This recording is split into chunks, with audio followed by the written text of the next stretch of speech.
নমস্কার বন্ধুরা, আজকে আমি আবার একটা রান্না আপনাদের সামনে নিয়ে এসেছি। আমরা তো এই গরমকাল আসলে পটলের তরকারি, পটল ঢেঁড়স এগুলো ছাড়া তো সেরকমভাবে তরকারি পাওয়া যায় না, খুবই কম। তো পটলের তরকারি একঘেয়ে খেতে খেতে ঠিক ভালো লাগে না, তখন একটু মুখের স্বাদটা বদল করার জন্যে আমি আজকে একটা রেসিপি নিয়ে এসেছি আপনাদের সামনে। আমি করছি, সেটা আপনারা দেখতে থাকুন। আমি প্রথমে কড়াইয়ে তেল দিয়ে নিয়েছি। এখানটা তেলটাকে একটু গরম হওয়া অবধি অপেক্ষা করব। তেলটা গরম হয়ে গেছে, এবারেতে আমি ছেড়ে দিচ্ছি পটলগুলো আমি এরকম গা থেকে আধা আধা করে খোসা ছাড়িয়ে কেটে নিয়েছি। আর লম্বা পটল হলে 3 টুকরো, আর ছোট পটল হলে 2 টুকরো কাটলেই হবে।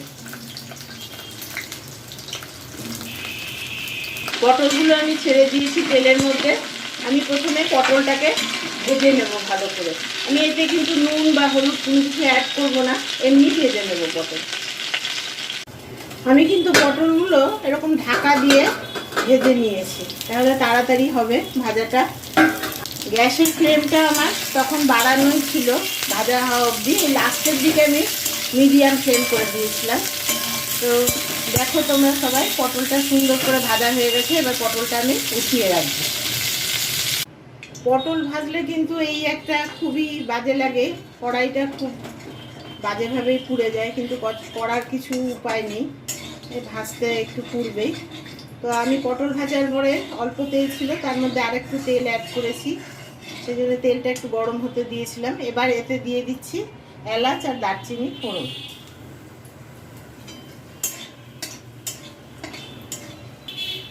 তারপরে এতে অ্যাড করছি 2টো তেজপাতা।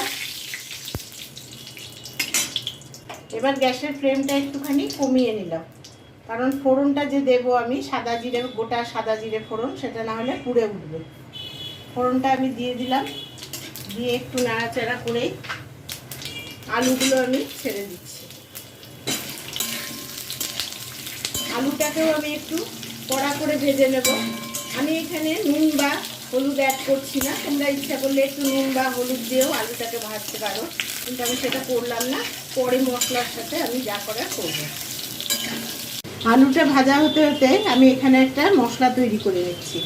আমি বাটিতে নিয়ে নিচ্ছি 1 চামচ মতন, আমার যে আন্দাজে তরকারি রান্না করছি সেই আন্দাজে আমি মশলাটা দিচ্ছি। এখানে 1 চামচ আমি জিরের গুঁড়ো মিশালাম, দিচ্ছি 2 চামচ ধনে গুঁড়ো, 1 চামচ দিচ্ছি লাল লঙ্কার গুঁড়ো, দিচ্ছি সামান্য একটু কাশ্মীরি লঙ্কার গুঁড়ো, দিচ্ছি এখানে হলুদ গুঁড়ো আন্দাজ করে একটু দিতে হবে। আমি এখানে 1 চামচ দিলাম, আবার একটুখানি 1/2 চামচ মতন দিলাম। এবার এটাকে আমি একটু জল দিয়ে একটা পেস্ট তৈরি করে রাখবো। মশলাটা তৈরি করতে করতে আমার এদিকে আলুগুলো মোটামুটি ভাজা হয়ে গেছে। এবার এতে অ্যাড করছি আমি টমেটো। একটা টমেটো আমি কেটে নিয়েছি, সেটা আমি টমেটোটা নাড়াচাড়ার পরে আমি এতে দিয়ে দিচ্ছি আদাটাকে আমি এখানে পিষে নিইনি বা বেটে নিইনি, আমি এটাকে একটু গ্রেট করে নিয়েছি। আদাটা তোমরা টমেটো দেওয়ার আগেও অ্যাড করতে পারো, কিন্তু আদা যখনই অ্যাড করবে তখন কিন্তু গ্যাসের ফ্লেমটা সবসময় কমিয়ে রাখবে। আদা খুব তাড়াতাড়ি তেতো হয়ে যাওয়ার সম্ভাবনা আছে এবং বেশিও ভাজা যায় না আদা দেওয়ার পরে আমি এবার মশলাটা দিয়ে দিচ্ছি। এবার আমি যে বাটিটার মধ্যে মশলাগুলো গুলে রেখেছিলাম তার মধ্যে অল্প জল দিয়ে সেই জলটাও দিয়ে দিচ্ছি। এবার এতে অ্যাড করছি নুনটা যার যার স্বাদ অনুসারে দেবেন বুঝে। দেওয়ার সাথে সাথেই কিন্তু টমেটোগুলো সুন্দর গলে যাচ্ছে। আমি একটু খুন্তি দিয়ে এগুলো নেড়ে দিচ্ছি ভালো করে। এবার একটু মিডিয়াম ফ্লেম করে আমি মশলাটা ভালো করে ভেজে নেব। মশলাটা ভাজার জন্য কিন্তু আমি এরকম ঢাকা দিয়ে নিয়েছিলাম। মশলাটা মোটামুটি ভাজা হয়ে এসছে, এখনও বাকি আছে কিছুটা, আমি আর ঢাকা দেব না। এবার এতে আমি অ্যাড করব চিংড়ি মাছটা তোমরা ইচ্ছা করলে আগেও ভেজে নিতে পারো, আবার পরেও এভাবে অ্যাড করতে পারো, কোনো কিন্তু তাতে ফারাক পড়বে না। তা আমি পরে চিংড়ি মাছ ভাজলে এমনিতেই কড়াই একটা পুড়ে যায় ভীষণ, আবার কড়াই ধুতে হয়, সেই জন্য আমি সবসময় এরকমভাবেই করার চেষ্টা করি। তো আজকে আমি বুঝতেই পারছো কি রান্না করছি। তো চিংড়ি মাছে কিন্তু আগে থেকে নুন আর হলুদ মাখিয়ে রাখা হয়েছিল। চিংড়ি মাছ যে কোনো রান্নাতে বললেই তার স্বাদ দ্বিগুণ বেড়ে যায়। তো তোমাদের যদি কারো এই চিংড়ি মাছ দিয়ে অন্য কোনো রেসিপি দেখার ইচ্ছে থাকে বা জানার ইচ্ছে থাকে, তাহলে আমাকে অবশ্যই তোমরা জানাতে পারো। আমি তাহলে তোমাদেরকে সেই জিনিসটা রান্না করে দেখাবো।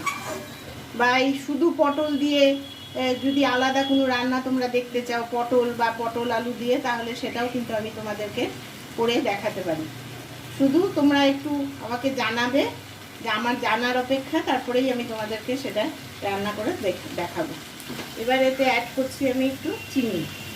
আলু পটল চিংড়ি দিয়ে যদি করা হয় তাহলে একটু মিষ্টি মিষ্টি হলে ভালো লাগে, কিন্তু খুব মিষ্টি না, মানে মিষ্টিটা যেটা ভালো লাগবে সেই পরিমাণে দেওয়া উচিত।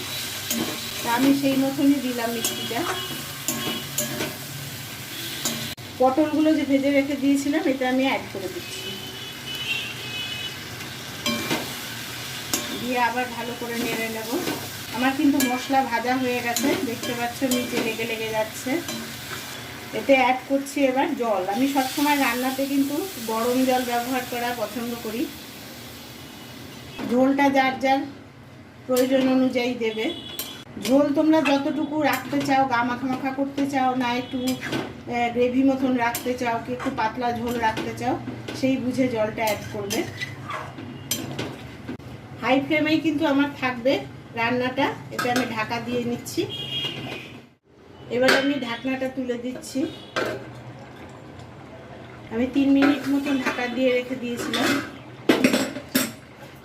পটলটা আগের থেকেই ভাজা ছিল, সুতরাং সেদ্ধ হওয়ার কোনো চাপ নেই, কিন্তু আলুটা একটু চাপ আছে। আলুটাও আমার সুন্দর মতন সেদ্ধ হয়ে গেছে। এবার জাস্ট আমি ঝোলটাকে আর একটু শুকিয়ে নেব। ঝোলটা আমার এরকম অবস্থাতেই আমি অফ করে দেবো, কারণ এটা আরও কিছুটা টেনে যাবে পরে। রান্নাটা তাহলে আমার এখানে কমপ্লিট হয়ে গেল। এবার এতে আমি অ্যাড করছি ঘি। গরম মশলা আর দেবো না, কারণ গরম মশলা অলরেডি আমার দেওয়াই আছে ফোড়নে। এই ঘি দিয়ে আমি একটুখানি ঢাকা দিয়ে রেখে দেবো 2 মিনিটের মতন। তৈরি হয়ে গেছে আমার পটল চিংড়ি। আমি একটা বোলে এটা সার্ভ করে নিয়েছি। তোমাদের রান্নাটা দেখে কেমন লাগলো, বা রান্নাটা যদি শিখে নিয়ে তোমরা করতে চাও, সেটা করেও কেমন লাগলো আমাকে জানিও। তোমরা কেউ আমাকে জানাও না, জানালে পরে আমার খুব ভালো লাগে। বা তোমরা আমার হাতের অন্য কোনো রান্না দেখতে চাইলে সেটাও অবশ্যই জানাবে। আমি চেষ্টা করব সেই রান্নাটা তোমাদের সামনে করে দেখাতে। তোমরা সবাই ভালো থাকবে, সুস্থ থাকবে। Like, comment and subscribe for more recipes.